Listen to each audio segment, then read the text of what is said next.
Donc, comment faire pour améliorer le choix prêt? Donc, avant même que je te montre notre stratégie complète pour avoir des meilleurs choix prêts, la première chose à faire, c'est vraiment améliorer son message marketing. On l'a vu au début de cette vidéo.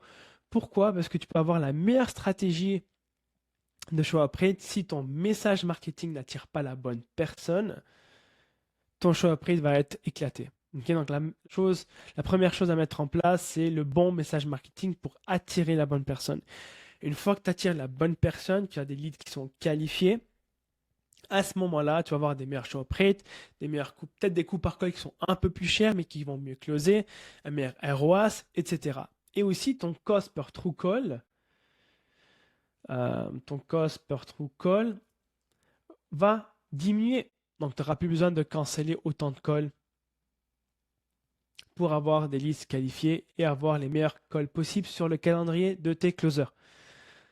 Donc, qu'est-ce qu'on fait? La majorité des gens, ce qu'ils font, c'est que dès que la personne va booker un call, il n'y a plus rien qui va se passer entre le jour où ils ont booké un call et le jour J.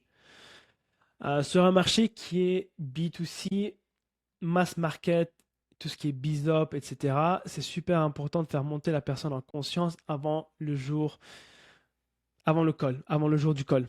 Ok. Pourquoi? Parce que cette personne-là a été bombardée dans le passé, elle est sceptique, elle a peur, etc. Donc pour la rassurer, ce qu'il faut faire, c'est envoyer des ressources avant le jour J pour qu'elle vous fasse plus confiance et qu'elle arrive sur le call mieux framée.